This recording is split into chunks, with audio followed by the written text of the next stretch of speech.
यह कहानी उन रहस्यमय साधकों की है जिनके कदम श्मशान की राख पर पड़ते हैं, जिनकी साधना की दिशा चंद्रमा की घटती रोशनी में नहीं बल्कि उस अंधकार में होती है जहां संसार जाने से डरता है।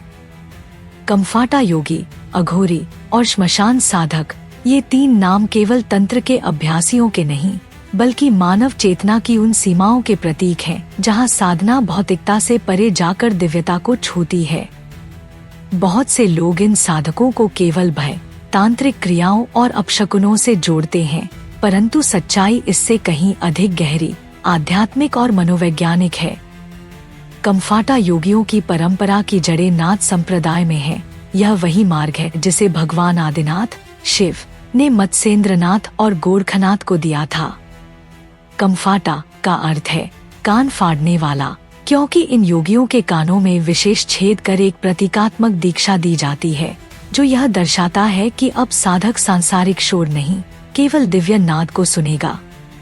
उनका जीवन वैराग्य, अनुशासन और अदृश्य शक्तियों से संवाद का प्रतीक है। दूसरी ओर अघोरी साधक समाज की सीमाओं से परे होते हैं। वे उन चीजों को स्वीकारते हैं जिन्हें सामान्य व्यक्ति त्याग देता है। वे श्मशान की राख को विभूति मानते हैं, मृत्यु को गुरु और भय को साधना का आरंभिक द्वार। श्मशान साधना के पीछे का रहस्य यही है कि जब मनुष्य मृत्यु का सामना बिना भय के करता है तब वह जीवन के असली सार को जानता है। अघोरी मानते हैं कि जो मृत्यु को समझ गया वही जीवन को जी गया। इस साधना में श्मशान केवल एक स्थान नहीं बल्कि प्रतीक है।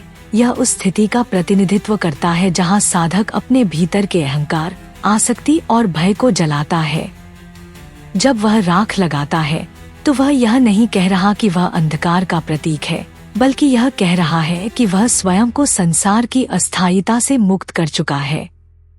श्मशान साधना में साधक कुछ विशेष तिथियों पर, जैसे अमावस्या की रात, विशेष तंत्र मंत्र और साधनाएं करते हैं जिनमें काल भैरव, चामुंडा, काली, बटुक भैरव या भैरवी की उपासना शामिल होती है।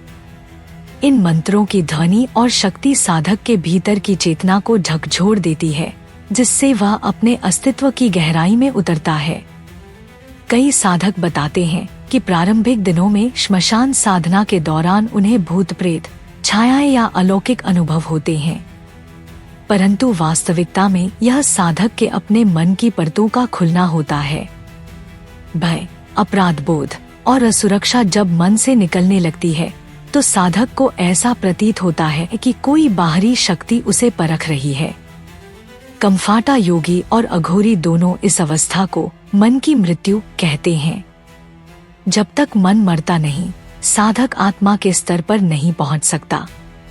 यही कारण है कि उनके गुरु साधकों को चेतावनी देते हैं कि इस मार्ग पर चलने से पहले मानसिक स्थिरता और गुरु दीक्षा अत्यंत आवश्यक है, क्योंकि यदि मन अस्थिर हुआ तो श्मशान की ऊर्जाएं साधक को भटका सकती हैं।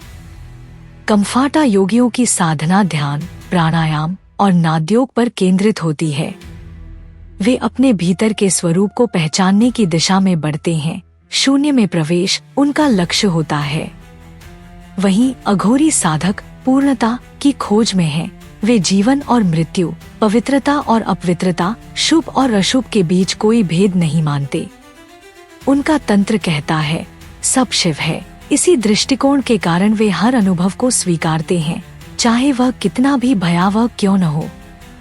श्मशान साधना में जब साधक शव के पास बैठकर ध्यान करता है तो वह जीवन की अस्थिरता और आत्मा की अमरता को अनुभव करता है।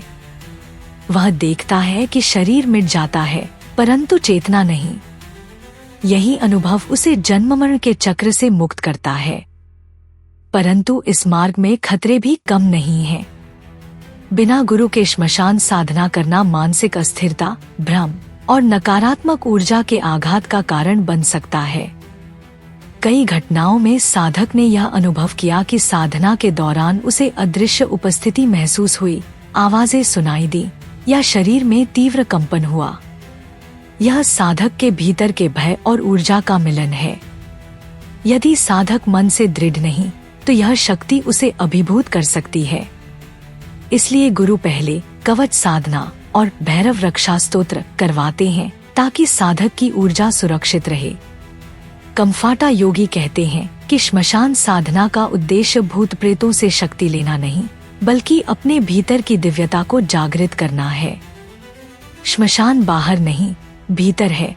जब साधक अपने भीतर के मृत भावों को जलाता है, तभी वह जीवित चेतना का अनुभव करता है।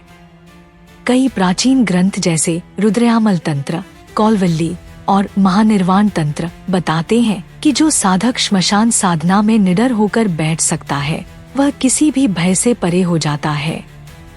उसकी दृष्टि मृत्यु में भी जीवन देखती है। अघोरी साधक कहते हैं कि साधना का उद्देश्य भूत प्रेत से संपर्क नहीं, बल्कि शिवत्व की अनुभूति है। जब कोई अघोरी राख लगाकर मंत्र जाप करता है, तो वह यह नहीं कर रहा कि वह समाज को चुनौती दे रहा है, बल्कि वह अपनी चेतना को उस स्तर पर उठा रहा है जहां कोई द्वैत नहीं रहता। कई बार साधकों ने यह अनुभव किया कि लंबे समय की साधना के बाद उन्हें स्वयं भैरव या काली के दर्शन हुए, पर यह दर्शन बाहरी नहीं, आंतरिक होता है। यह उस चेतना की अवस्था है जहां साधक स्वयं में देवत्व को पहचानता है। इन साधनाओं में भोजन, समय और दिशा का भी विशेष ध्यान रखा जाता है। साधक दिन में साधना नहीं करते, बल्कि रात्रि के तीसरे पहर में, जब वातावरण स्थिर और ऊर्जात्मक होता है। साधना से पहले वे पवित्र स्नान करते हैं, रक्षा कवच लगाते हैं और मंत्रों की शक्ति को जागृत करने के लिए विशेष तांत्रिक यंत्र स्थापित करते हैं। एक छोटी सी भूल, जैसे गलत दिशा में मुख करना या गलत समय पर मंत्र जाप, साधना के परिणामों को उलट सकती है। इसलिए गुरु के निर्देशों का पालन अत्यंत आवश्यक है। कई कहानियां हैं जहां साधक ने बिना गुरु के श्मशान साधना की और उसे असामान्य परिणामों का सामना करना पड़ा। कुछ बीमार हो गए, कुछ भय के कारण पागलपन की स्थिति में पहुंच गए और कुछ ने साधना अधूरी छोड़ दी।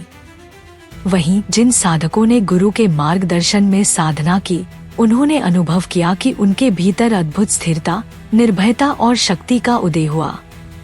अंततः श्मशान साधना का रहस्य यही है, यह बाहरी नहीं, भीतरी यात्रा है। अघोरी, कम्फाटा योगी या तांत्रिक जब श्मशान में बैठता है, तो वह अपने भीतर के अंधकार से सामना कर रहा होता है। वह भय को समाप्त नहीं करता, बल्कि उसे मित्र बना लेता है। वह मृत्यु से लड़ता नहीं, बल्कि उसे स्वीकारता है। और जब वह यह कर लेता है, तभी वह सच्चे अर्थों में मुक्त होता है। यही मोक्ष का मार्ग है। श्मशान साधना, अघोरी मार्ग और कम्फाटा योगियों का जीवन केवल रहस्यमय कथाएं नहीं है, बल्कि यह मानव आत्मा की गहराई को समझने की प्रक्रिया है।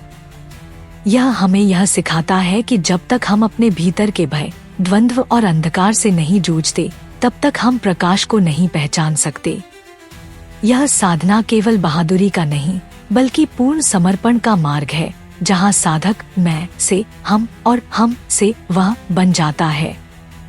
जो इस मार्ग को सच्चे भाव से अपनाता है, उसके भीतर ऐसी शक्ति जागृत होती है जो उसे संसार की हर नकारात्मकता से परे ले जाती है। यदि आपको यह रहस्यमय ज्ञान पसंद आया हो, तो इस वीडियो को लाइक करें, शेयर करें और हमारे चैनल सनातन संसार एआई को सब्सक्राइब करें, ताकि आप तंत्र, योग और साधना के और भी दुर्लभ रहस्यों को जान सकें। जय भैरव, जय आदिनाथ।